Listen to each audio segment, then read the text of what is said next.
बायको या बावल्याला बघून म्हणली, ओ माय गॉड किती क्यूट आहे ना, खरंच खूप छान आहे. मी म्हणलं तंबाखू मळू का बावा, आणि ये काय चेकाला, खरं बोलले की माणूस फुल मग टाळ्या देणार, हे करणार. आपल्याला मनातलं सगळं ओळखतं व नाक दाबले की तोंड उघडायचं कसं माहिती आहे. ह्याला बघून म्हणली हाय ड्यूड.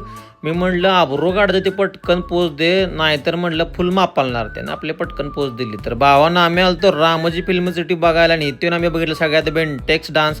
जे काय ते खरं बोलणार, मी कोणाचं खात नाही त्यामुळे मी कोणाला भीत नाही.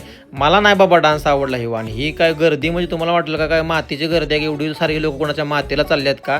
तसं नाही, तर काय तर दरोडेखोराची थीम होती त्या गल्लीत चाललेली. मी पण म्हणलं की नाही एक रोल करावं इन फ्युचर, देवाच्या आशीर्वादानं जर कुठं पिक्चरमध्ये संधी मिळाली तर आपली प्रॅक्टिस पाहिजे म्हणलं.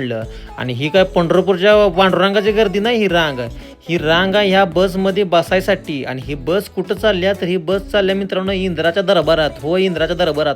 मी आणि बायको पण आलो इंद्राच्या दरबारात. ह्यांना यांचं लक्ष नाही काय नाही. आम्ही आपल्या कान देऊन गप्पा ऐकायला लागली.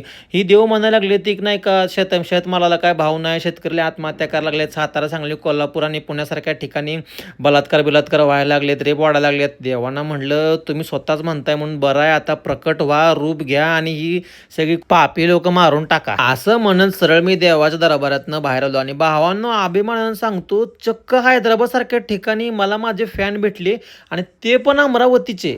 म्हणजे मी काहीतरी चांगलं करत असेल म्हणून 1% का होईना पण लोक मला ओळखतात. आणि यांची नावं होती संचित, अंकुर आणि ऋषभ. तर भावांनो हे भेटले मला, तुम्ही कधी भेटणार? मी सगळ्यांची वाट बघतोय.